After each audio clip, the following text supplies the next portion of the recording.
صلی اللہ علیہ وآلہ وسلم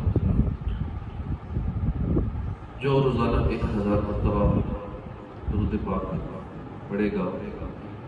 وہ اس وقت تک مرے گا نہیں جب تک جنت میں اپنا مقام نہ دیکھ لے۔ صلو علی الحبیب صلی اللہ علی محمد صلی اللہ علیہ وسلم۔ 17واں پارہ سورہ حج کی آیت نمبر 32، 33، 34، 35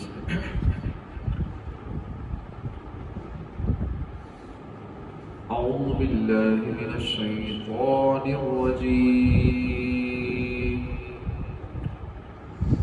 بسم اللہ الرحمن الرحیم، ذالک ومن يعظم شعائر اللہ فإنها من تقوى القلوب،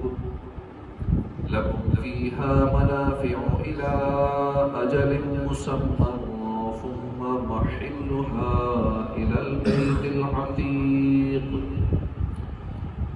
ولكل أمة جعلنا منسكا ليذكروا اسم الله على ما رزقهم من بهيمة الأنعام، فإلهكم إله واحد فله أسلموا وبشر المخبتين، الذين إذا ذكر الله وجلت قلوبهم والصابرين على ما أصابهم والمقيم الصلاة ومما رزقناهم ينفقون۔ اللہ کے نام سے شروع جو نعمت رحمت والا۔ ذالک یہی بات یہی ہے، ومن اور جو یعظم تعظیم کرے شعائر اللہ اللہ کی نشانیوں کی، فإنہا تو بے شک یہ من تقوی القلوب دلوں کی پرہیزگاری سے ہے، لکم فیہا تمہارے لیے ان میں منافع فائدے ہیں، الی اجل مسمى ایک مقررہ مدت تک، ثم محلہ پھر ان کے ذبح کرنے کی جگہ، الی البیت العتیق آزاد گھر کی طرف ہے، وَلِكُلِّ أُمَّةٍ اور ہر امت کے لیے جعلنا ہم نے مقرر فرمائی منسکا ایک قربانی، لیذکروا تاکہ وہ ذکر کریں، لیذکروا اسم اللہ علی ما تاکہ وہ ذکر کریں اللہ کا نام اس نعمت پر جو ان جانوروں پر جو رزقہم اس نے رزق دیا انہیں، من بہیمۃ الانعام جو پائے جانوروں سے، فإلہکم تو تمہارا معبود الہ واحد ایک معبود ہے، فلہ تو اسی کے لیے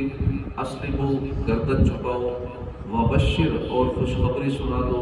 مخبتین عاجزی کرنے والوں کو، الذین وہ لوگ ہیں جو اذا ذکر اللہ جب یاد کیا جاتا ہے اللہ کو، وجلت تو ڈرنے لگتے ہیں، قلوبہم ان کے دل، والصابرین اور صبر کرنے والے ہیں، علی ما اصابہم اس پر جو مصیبت انہیں پہنچے، والمقیم الصلاۃ اور نماز قائم رکھنے والے ہیں، ومما رزقناہم ينفقون اور اس میں سے جو ہم نے انہیں رزق دیا وہ خرچ کرتے ہیں، اس رزق میں سے جو ہم نے انہیں دیا وہ خرچ کرتے ہیں۔ ترجمہ کنز العرفان۔ بات یوں ہی ہے جو اللہ کی نشانیوں کی تعظیم کرے تو یہ دلوں کی پرہیزگاری سے ہے۔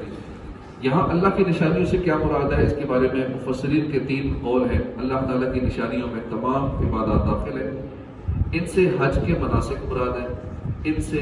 بدنہ یعنی وہ اونٹ اور گائے مراد ہیں جنہیں قربانی کے لیے حرم میں بھیجا جائے، اور ان کی تعظیم یہ ہے کہ فربا خوبصورت اور قیمتی لے جائیں۔ اس آیت سے معلوم ہوا کہ حج کے موقع پر جو جانور قربان کیا جائے وہ عمدہ ہو، موٹا ہو، خوبصورت ہو اور قیمتی ہو۔ امام غزالی فرماتے ہیں کہ قول یہ اس آیت میں تعظیم سے مراد عمدہ اور موٹے جانور کی قربانی دینا ہے، لہذا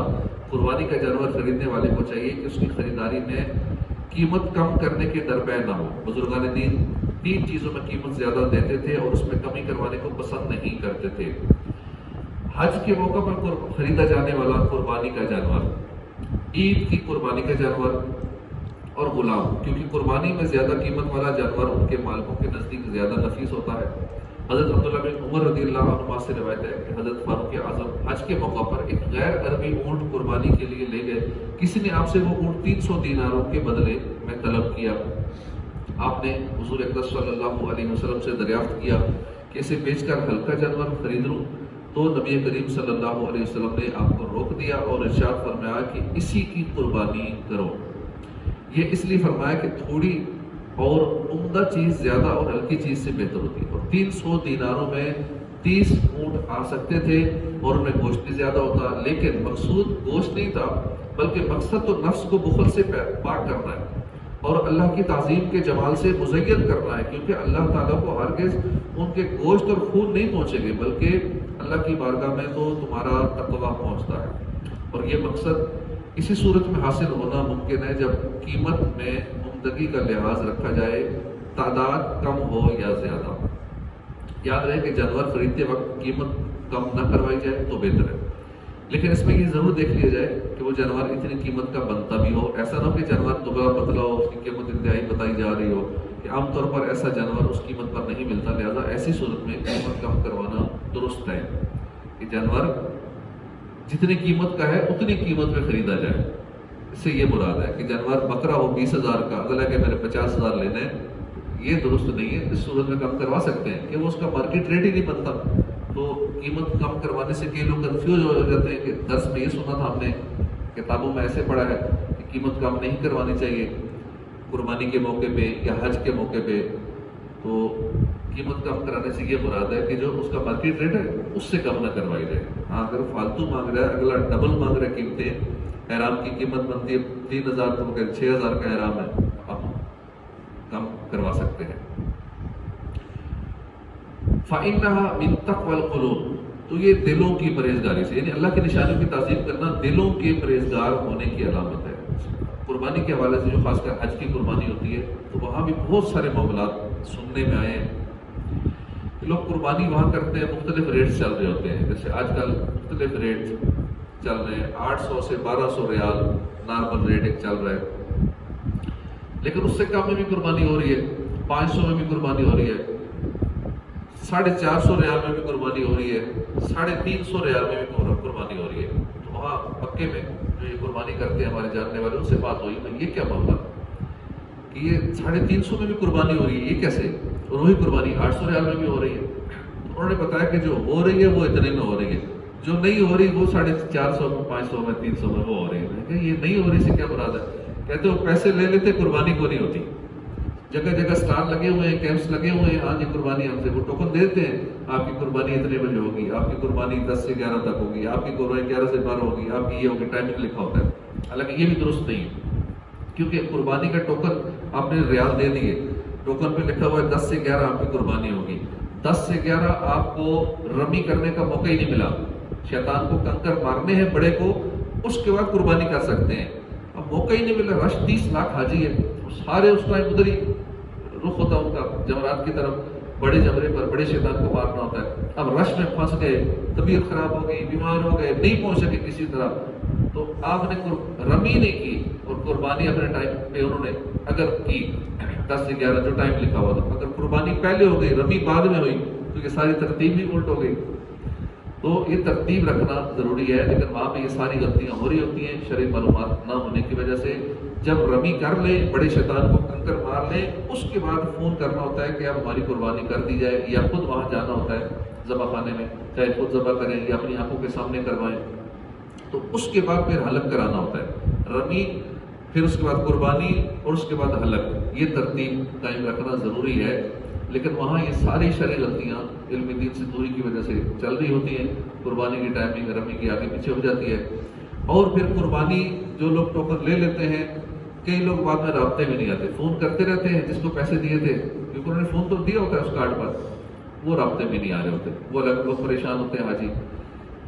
یا پھر کہہ دیتے ہیں ٹھیک ہے آپ کی قربانی ہو گئی، وہ تو ہو ہی نہیں، وہ تو سارا زبانی کلامی چل رہا تھا، بس ایک کاغذ کا ٹکڑا کو پکڑایا، کہا آپ کی قربانی ہو گئی، اور وہ ہوتی نہیں ہے۔ یہ کل مجھے یہ بات پتہ چلی، بڑی نئی تھی، شاکنگ نیوز تھی کہ یہ بھی چل رہا ہے، اور وہاں مکے میں مینا میں یہ سب چل رہا ہے۔ عزیزیہ میں حاجی وہاں جاتے ہیں، جگہ جگہ ہوٹل کے باہر وہ خیمے لگے ہوتے ہیں، اسٹال لگے ہوتے ہیں قربانی کے، اور حاجی بڑے مطمئن ہو کے کہ وہاں پہ جی ہم نے وہ قربانی کر لے لیا، ٹوکن لے لیا، ہمارا یہ ہمارا فلاں ٹائم ہے. لیکن اچھی خاصی تعداد ہے جو لوگ فراڈ کر رہے ہیں لوگوں سے، اور اپنا ایک آمدنی کا ذریعہ بنایا ہوا ہے، اور اچھا خاصا لاکھوں کروڑوں روپے کما رہے ہیں اس طرح حاجیوں سے فراڈ کر کے. تو اس لیے جب بھی حج کی سعادت نصیب ہو، قربانی کے حوالے سے بہت ہی محتاط رہیں. ایسی جگہ پیمنٹ دیں جہاں کنفرم ہو کہ واقعی قربانی ہوتی ہے. اچھا ہوتی ہے تو پھر واقعی سال کا جانور یا جتنا ہونا چاہیے، بکرا ہے تو وہ سال کا، اگر بھیڑ وغیرہ یا دمبا ہے تو وہ اگر 6 مہینے کا ہے لیکن لگتا سال کا ہے تو وہ چل جائے گا. لیکن بکرا بکری وغیرہ وہ سال ہی کا ہونا چاہیے. اسی طرح باقی گائے وغیرہ تو وہ 2 سال کی. تو جو عمر ہے شرعی تقاضوں کے مطابق ایک تو وہ عمر پوری ہونی چاہیے، اس کے علاوہ اس کا بے عیب ہونا ضروری ہے. بعض اوقات لاکھوں جانور ہوتے ہیں، اس میں عیب والے بھی بیچ میں سارے ٹکا دیے جاتے ہیں، عمر وغیرہ یہ وہ کچھ بھی نہیں دیکھا جاتا، کیونکہ بزنس ہے. کوئی جانور جو کہ یورپ سے آ رہے ہیں، آسٹریلیا سے آ رہے ہیں، دیگر ملکوں سے جانور آ رہے ہیں، تو ہر طرح کے جانور بیچ میں رگڑے جا رہے ہیں. اور قربانی کرنے والے کو چونکہ شرعی معلومات نہ ہونے کی وجہ سے وہی بھی فارمیلٹی پوری کرتا ہے، ٹھیک ہے میں نے پیسے جمع کرا دیے ہیں. تو جب بھی پیسے دینے ہیں ایسی جگہ دیں جہاں کنفرم ہو کہ میری قربانی واقعی ہو رہی ہے تو پھر پورے عمر کی ہو رہی ہے، پوری عمر کی ہو رہی ہے تو پھر تمام عیبوں سے پاک جانور کی ہو رہی ہے تو پھر قربانی کریں. ہو سکے تو اپنی آنکھوں کے سامنے قربانی کریں، اپنا جانور ہمارے سامنے ذبح ہو، ہم اپنے ہاتھوں سے ذبح کریں. تو یہ قربانی کے حوالے سے اہم مدنی پھول تھا، خاص کر حاجیوں کے لیے جو اس وقت وہاں کہیں جا چکے ہیں. ہمارے بھی نمازیوں میں سے رات کو ہی مدینہ شریف پہنچے ہیں، اور خوش نصیب لوگ ماشاءاللہ. ظاہر ہے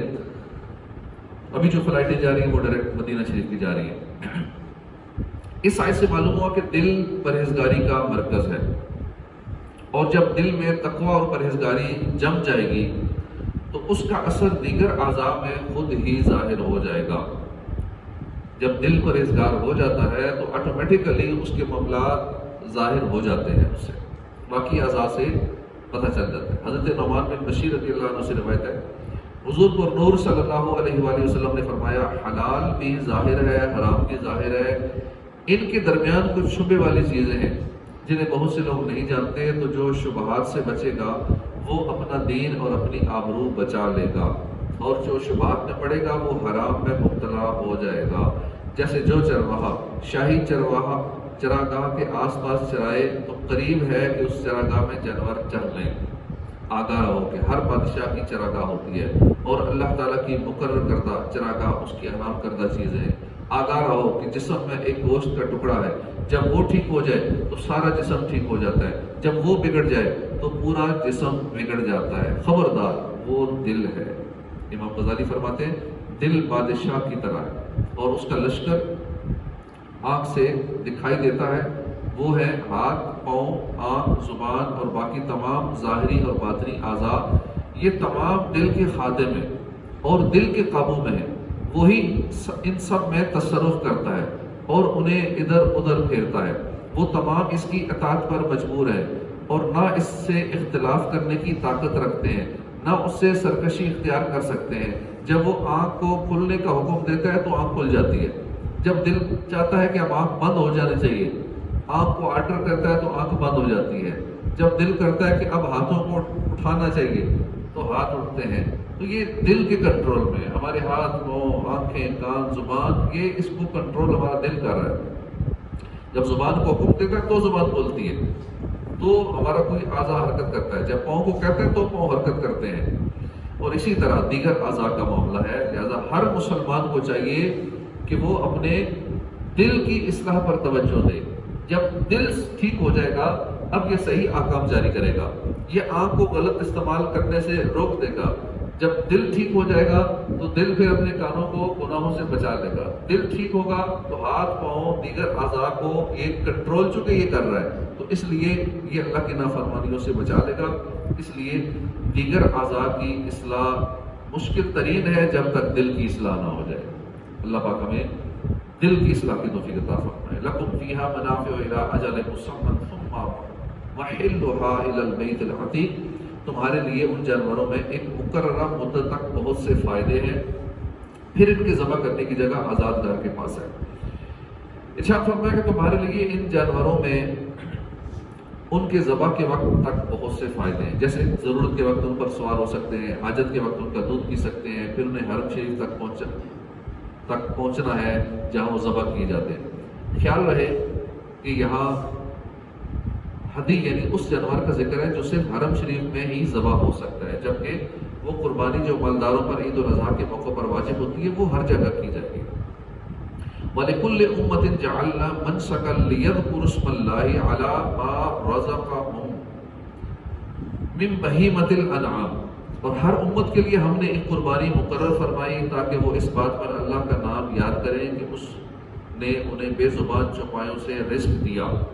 تو تمہارا معبود ایک معبود ہے، تو اسی کے حضور گردن رکھو اور عاجزی کرنے والوں کے لیے خوشخبری سنا دو۔ وہ لوگ ہیں کہ جب اللہ کا ذکر ہوتا ہے تو ان کے دل ڈرنے لگتے ہیں، اور انہیں جو مصیبت پہنچے اس پر صبر کرنے والے، نماز قائم رکھنے والے، ہمارے دیے ہوئے رزق میں سے خرچ کرتے ہیں۔ یعنی گزشتہ ایماندار امتوں میں سے ہر امت کے لیے اللہ تعالیٰ نے ایک قربانی مقرر فرمائی تاکہ وہ جانوروں کو ذبح کرتے وقت ان پر اللہ کا نام لے۔ تو اے لوگوں، تمہارا معبود ایک معبود ہے، اس لیے ذبح کے وقت صرف اسی کا نام لو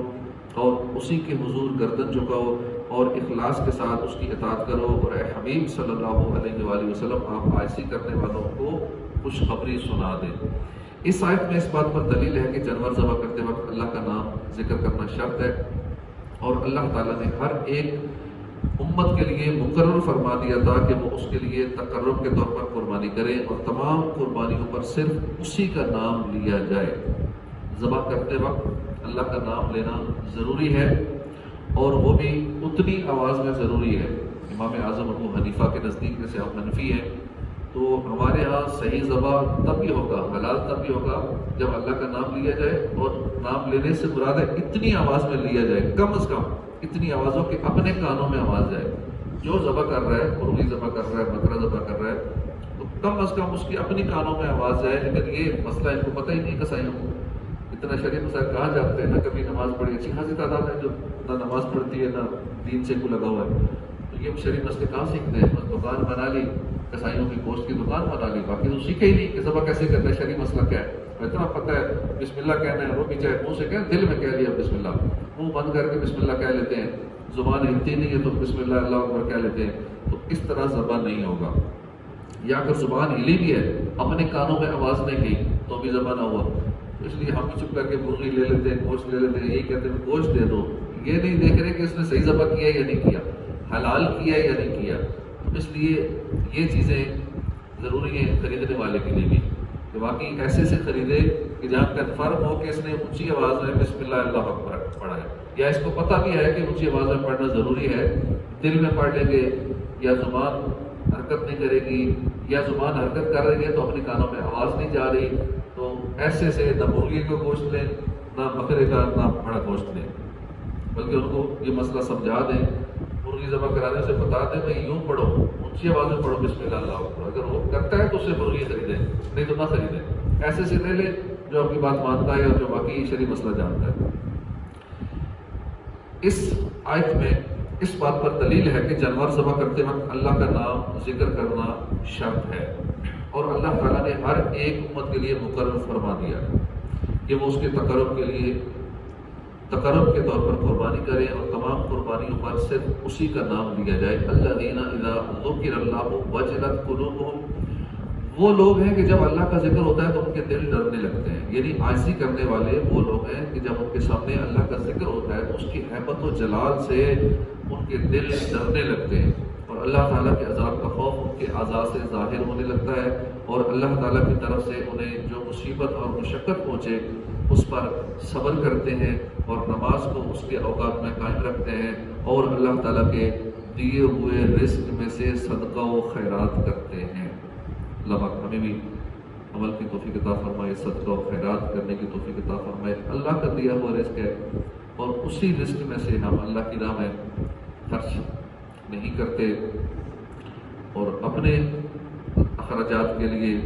شاید 1 لاکھ سیلری ہے تو شاید سارے لگا دیں گے، اس 1 لاکھ میں سے 1-2 ہزار اگر اللہ کی راہ میں دینا ہے تو وہاں سوچ میں پڑ جاتے ہیں دیا جائے نہ دیا جائے، اس میں سے بچتا کچھ نہیں ہے۔ قرض زیادہ ہے، خرچ زیادہ ہو جاتا ہے تو غور کرنا چاہیے، پہلے اللہ کی راہ میں نکالنا چاہیے، باقی معاملات بعد میں۔ اسی طرح جو لوگ پوشپ دیتے ہیں، ابھی گندم ہوئی دیگر فصلیں ہوتی ہیں،